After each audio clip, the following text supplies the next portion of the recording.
आज हम लोग मिसिंग नंबर के बारे में जानकारी करेंगे कि बिल्कुल बेसिक से शुरू कर रहे हैं कि अगर इसमें बेसिक में क्या होता है कि नॉर्मली ये जो होता है ये या तो इस साइड से चलते हैं, माने ऐसे करके नंबर चलते हैं या नंबर ऐसे करके चलते हैं।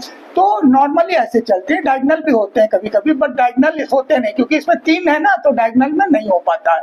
तो ऐसे चलेगा या ऐसे चलेगा, चलता है। दूसरी बात ये है कि इसमें जो बड़ी वाली गिनती होती है, बड़ी वाली गिनती पे कंसंट्रेट करना होता है। जैसे ये और ये है तो हमें बड़ी गिनती पे कंसंट्रेट करना है, ये और ये तो हमें बड़ी गिनती पे कंसंट्रेट करना है, ये है तो हमें बड़ी गिनती पे कंसंट्रेट करना है कि बाकी गिनतियां कैसे उस बड़ी गिनती तक पहुंच जा रही है, ये हम लोग देखते हैं।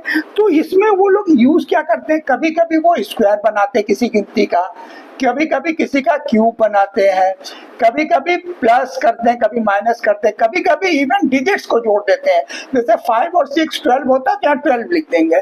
तो इस तरीके से कभी गिनतियों को प्लस करते हैं, कभी 2 गिनती को आपस में माइनस करके भी बना देते हैं। तो इस तरीके से बनाते हैं। तो हमको क्या करना है कि सबसे बड़ी गिनती तक हम कैसे पहुंचे ये हम देखते हैं और फिर हम लोग सवाल को सॉल्व करते हैं। जैसे अब इन सवालों को हमने बिल्कुल बेसिक सवाल लिए, बेसिक क्वेश्चंस लिए हैं कि आपको समझ में आ जाए कि होता कैसे है। मान लीजिए कि ये चार्ट आ गया आपके पास, तो हमने क्या सीखा कि या तो ऐसे चलता है या ऐसे चलता है और इसमें बड़ी गिनती तक पहुंचना है। तो देखिए यहाँ बड़ी गिनती 20 है, यहाँ तक हम कैसे पहुंच सकते हैं। तो हमने अंदाजा लगाया कि 6 को अगर हम क्या कर ले, 6 को हम 4 टाइम मल्टीप्लाई कर, पर यहाँ पे हमें क्या करना है कि हमने अंदाजा लगाया कि 6:4 में अगर 24 हो गया, 24 में से अगर 4 माइनस कर देते हैं तो हमारा 20 आ जाता है। हमने यहाँ पर भी इसी नियम को चेक करने की कोशिश करी कि भाई 7 × 5 कर लें और 5 को ही माइनस कर दें, तो भी हम देख रहे हैं 35 में से 5 जाता है तो 30 आ जा रहा है। इसका मतलब ये नियम अब सेट हो गया। ये जब नियम सेट हो गया तो अब हम इसको भी कर सकते हैं कि 9 × 3 - 3, तो 9 3 27 में से 3 जाएगा तो 24। तो हम यहाँ पे कितनी गिनती लिख सकते हैं, 24 लिख सकते हैं।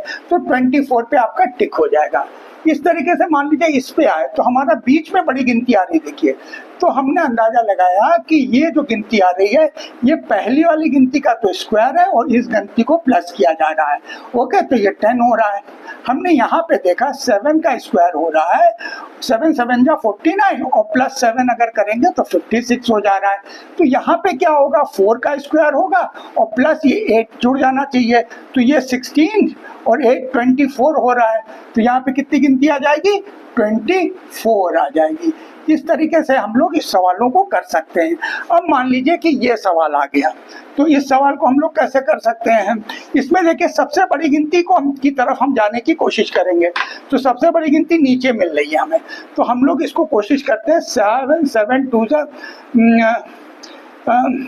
हम लोग यहाँ तक पहुँचने की कोशिश करेंगे। ओके, यहाँ पे देखिए अगर हमें 36 पहुंचना था तो हमने 4 से इसको डिवाइड कर लिया तो 9 आ गया। तो 9 आ गया, हम देख रहे हैं 9 यहाँ पे मिल जा रहा है हमको। तो हमने क्या जुगाड़ लगाया, 7 + 2 मतलब 9 हो गया। 9 को हमने 4 से मल्टीप्लाई कर दिया, ये हमारा 36 पहुंच गया। इसी तरीके से अब हमने यहाँ पे देखेंगे क्या होता है। तो हमने क्या कर दिया, 6 और 8 क्या कर लिया, प्लस कर लिया। 6 और 8 को प्लस किया तो 14 हो गया। 14 को हमने 5 से 14 को हमने तो यहाँ पे 3 होगा, तो ये 3 ले लिया। तो 6 और 8 कितना हुआ, 14 और 14 और 3 होता है 42, 14 या 42, हाँ हो गया।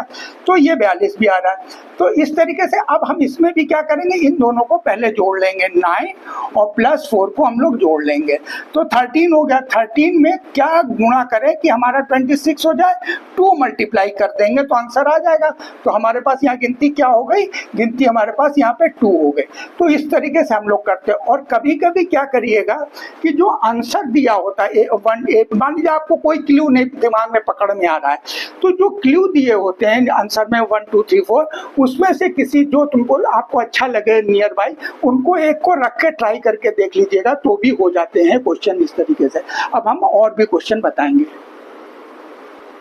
तो सर्किल वाले में क्या होता है, देखिए एक बहुत सिंपल सा मैंने लिया, तो ये या तो क्लॉकवाइज चलते हैं, माने इस तरीके से चलते हैं, या एंटी क्लॉकवाइज चलते हैं, या कभी कभी ऐसे आमने सामने के हिसाब से भी ये चलते हैं। ठीक है, तो ये आमने सामने पे भी चल सकते हैं, इस तरीके से भी चल सकते हैं, क्लॉकवाइज और एंटी क्लॉकवाइज भी ये चल सकते हैं। इसके अलावा यहाँ पे जो गिनतियाँ जो आती हैं नॉर्मली, वो स्क्वायर में हो सकती है, आपकी स्क्वायर हो सकता है, क्यूब हो सकता है, या फिर वो कुछ गिनतियों का प्लस करें या माइनस करें, इस तरीके से भी आता है। तो हमने यहाँ पे बेसिक आपको दिया है, बेसिक, जिससे कि आप समझ सके, हल्के क्वेश्चन आपको दिए हैं बेसिक समझने के लिए। तो इसको हम कैसे करेंगे, देखिए एकदम जैसे ये आपको खुद ही लग रहा होगा कि ये 3 का स्क्वायर है, ये कितने का है, 5 का स्क्वायर है, और ये क्या है, 7 का स्क्वायर है। तो देखिए 3 और 5 में डिफरेंस क्या, 2 गिनतियों का है। यहाँ पे डिफरेंस क्या है, यहाँ पे डिफरेंस जो है 2 गिनतियों का है। यहाँ से यहाँ भी 2 गिनतियों का डिफरेंस है, तो यहाँ से यहाँ भी क्या होगा, 2 गिनतियों का ही डिफरेंस लेके आपको करना है। तो 7 के बाद 9 आता है, तो 9 का स्क्वायर आप कर लीजिए, 9 9 या 81, तो 81 आपका आंसर हो जाएगा। यहाँ 2 के डिफरेंस को लेके हम लोग चलेंगे। ठीक है, अब मान लीजिए इस टाइप का सवाल आया, फिर हम क्लॉकवाइज या एंटी क्लॉकवाइज देखते हैं। तो मान लीजिए हमने इसको क्लॉकवाइज देखा, ठीक है, क्लॉकवाइज हमने देखा, तो ये क्या हमको दिख रहा है, ये 3 का क्यूब है। इस तरीके से ये हमको दिख रहा है, ये 5 का क्यूब है। कुछ क्यूब और कुछ स्क्वायर आप याद कर लीजिए, छोटी गिनतियों का 9 तक का, वो आपके हमेशा बहुत काम आएगा। तो ये क्या है, ये 7 का क्यूब है। तो हमने देखा यहाँ से 2 गिनती आगे जा रही है, फिर 2 गिनती आगे जा रही है, तो यानी कि 2 गिनती और आगे जाएगी, यानी कि ये हमारा 9 का क्यूब हो सकता है।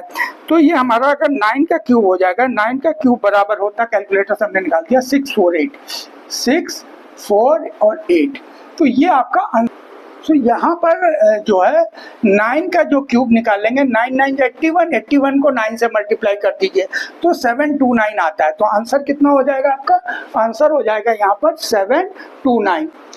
अब ये एक क्वेश्चन है, मान लीजिए इसको भी हम करना चाहें, तो हमने मान लीजिए कि इसको एंटी क्लॉकवाइज लिया, तो हम यहाँ देख रहे हैं कि ये क्या कर रहा है कि 15 से 16 कुछ बढ़ा, 1 बढ़ा, फिर यहाँ 2 बढ़ गए, फिर यहाँ पे 3 बढ़ गए, फिर यहाँ पे 4 बढ़ गए, तो यहाँ पे कितना बढ़ जाएगा, 5 बढ़ जाएगा।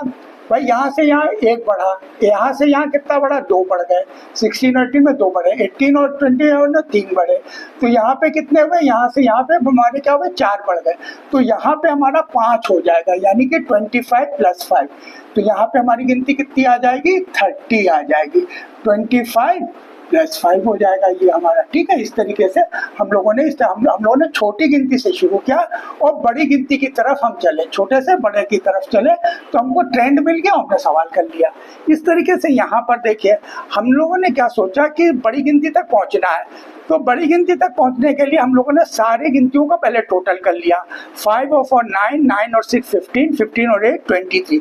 इट मीन्स यहाँ पर ये टोटल रखा हुआ सारी गिनतियों का, तो यहाँ पर भी ये टोटल ही रखा होगा, तो हमने इसको किया ना, 18 और 7 25, तो यहाँ पे कोई ऐसी गिनती होगी जो 25 में ऐड करेंगे तो 36 हो जाए, तो वो गिनती कितनी होगी यहाँ पर, वो गिनती यहाँ पर 11 होनी चाहिए। अगर आप 11 लेके यहाँ पर करेंगे तो कितना, 18 7 25 और 11 36 आपका आंसर हो जाएगा। तो इस तरीके से हम लोग इस टाइप के क्वेश्चंस को कर सकते हैं। अब हम आगे और बताने जा रहे हैं आपको। Thanks for watching our video.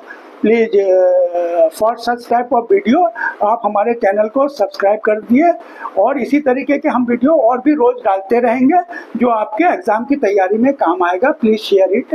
Thank you for watching.